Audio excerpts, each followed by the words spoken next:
اعوذ باللہ من الشیطان الرجیم بسم اللہ الرحمن الرحیم اللہم صلی علی محمد وآل محمد۔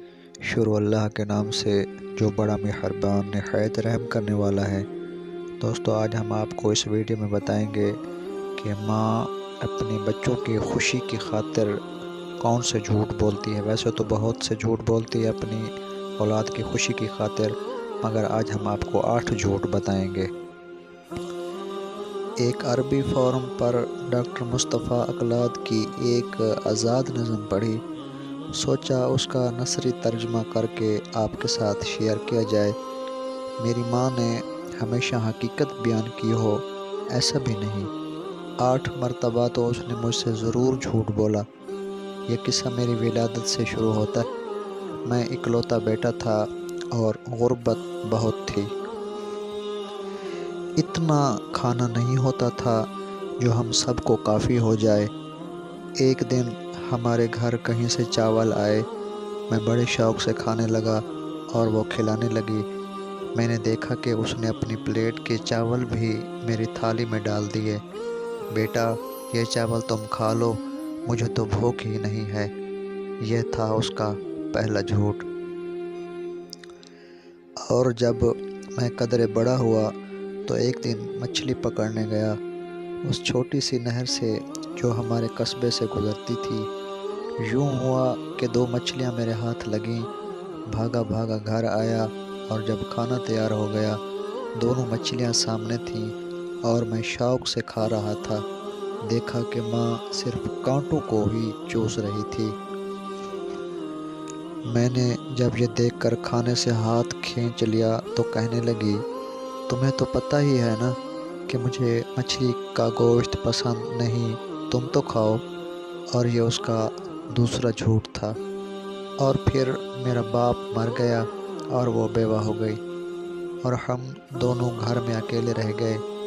کچھ دن میرا چچا، جو بہت اچھا آدمی تھا، ہمیں کھانا اور ضروریات زندگی لا کر دیتے رہتے تھے۔ ہمارے ہمسایوں سے آتے جاتے غور سے دیکھنے لگے۔ ایک دن انہوں نے ماں سے کہا، زندگی ہمیشہ اس طور پر گزاری نہیں جا سکتی، بہتر ہے کہ تم اس آدمی سے شادی کر لو۔ لیکن میری ماں نے چچا کو ہی آنے جانے سے منع کر دیا۔ مجھے کسی ساتھی کی اور کسی کی محبت کی کوئی ضرورت نہیں ہے۔ یہ اس کا تیسرا جھوٹ تھا۔ اور جب میں کچھ اور بڑا ہوا اور بڑے مدرسے میں جانے لگا تو میری ماں گھر میں ہر وقت کپڑے سینے لگی اور یہ کپڑے وہ گھر گھر جا کر بیچتی تھی۔ سردیوں کی ایک رات تھی اور ماں ابھی تک گھر واپس نہیں آئی تھی۔ میں تنگ آ کر اسے ڈھونڈنے باہر نکل پڑا۔ میں نے اسے کپڑوں کا ایک گٹھڑ اٹھائے دیکھا۔ گلیوں میں گھر گھر دروازے کھٹکھٹا رہی تھی۔ میں نے کہا، ماں چلو اب گھر چلو، باقی کام کل کر لینا۔ کہنے لگی، تم تو گھر جاؤ، دیکھو کتنی سردی ہے اور بارش بھی ہو رہی ہے۔ میں یہ 2 جوڑے بیچ کر ہی آؤں گی اور فکر نہ کرو، میں بالکل ٹھیک ہوں اور تھکاوٹ بھی نہیں ہے۔ یہ اس کا چوتھا جھوٹ تھا۔ اور پھر میرے مدرسے میں آخری دن بھی آ گیا۔ آخری امتحانات تھے۔ ماں میرے ساتھ مدرسے گئی۔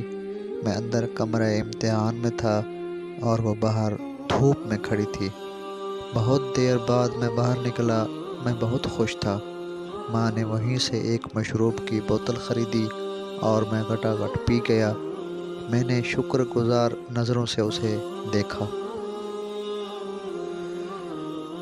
اس کے ماتھے پر پسینے کی دھاریں چل رہی تھیں۔ میں نے بوتل اس کی طرف بڑھا دی، پیو نا ماں۔ لیکن اس نے کہا، تم پیو، مجھے تو بالکل پیاس نہیں ہے۔ یہ اس کا 5واں جھوٹ تھا۔ اور جب میں یونیورسٹی سے فارغ ہو گیا تو ایک نوکری مل گئی۔ میں نے سوچا کہ اب یہ مناسب وقت ہے کہ ماں کو کچھ آرام دیا جائے۔ اب اس کی صحت پہلے جیسی نہیں تھی، اسی لیے وہ گھر پھر کر کپڑے نہیں بیچتی تھی، بلکہ بازار میں ہی زمین پر دری بچھا کر کچھ سبزیاں وغیرہ فروخت کر آتی تھی۔ جب میں نے اپنی تنخواہ میں سے کچھ حصہ اسے دینا چاہا تو اس نے نرمی سے مجھے منع کر دیا۔ انہوں نے مجھے اپنے ہیڈ آفس جرمنی میں بلا لیا اور میری ایک نئی زندگی کی ابتدا ہوئی۔ میں نے ماں کو فون کیا اور اسے وہاں میرے پاس آنے کو کہا، لیکن اسے پسند نہ آیا کہ مجھ پر بوجھ بنے۔ کہنے لگی کہ تمہیں تو پتہ ہے کہ میں اس طرز زندگی کی عادی نہیں ہوں، میں یہاں پر ہی خوش ہوں۔ اور یہ اس کا 7واں جھوٹ تھا۔ اور پھر وہ بہت بوڑھی ہو گئی۔ ایک دن مجھے پتہ چلا کہ اس کو جان لیوا سرطان ہو گیا ہے۔ مجھے اس کے پاس ہونا چاہیے تھا، لیکن ہمارے درمیان مسافتیں حائل تھیں۔ پھر جب اسے ہسپتال پہنچا دیا گیا تو مجھ سے رہا نہ گیا۔ میں سب کچھ چھوڑ چھاڑ کر اس کے پاس وطن واپس آ گیا۔ وہ بستر پر تھی۔ مجھے دیکھ کر اس کے ہونٹوں پر ایک مسکان آ گئی۔ مجھے اسے دیکھ کر ایک دھچکا سا لگا اور دل جلنے لگا۔ بہت کمزور، بہت بیمار لگ رہی تھی۔ یہ وہ نہیں تھی جس کو میں جانتا تھا۔ میری آنکھوں سے آنسو جاری ہو گئے۔ اس کے بعد اس نے آنکھیں موند لیں۔ اس کے بعد آنکھیں کبھی نہ کھولیں۔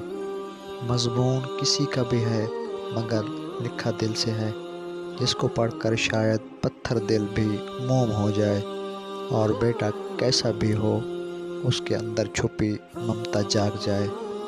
کریم اللہ سے میری دعا ہے کہ اللہ تعالیٰ سب کی ماؤں کو اپنی حفظ و امان میں رکھے، سب کی ماؤں کا سایہ اپنے بیٹوں کے، اپنی اولاد کے اوپر قائم و دائم رکھے، اور اللہ پاک میری ماں کو بھی زندہ و سلامت رکھے اور ان کا سایہ ہمارے سروں پر ہمیشہ قائم و دائم رکھے۔ آمین ثم آمین۔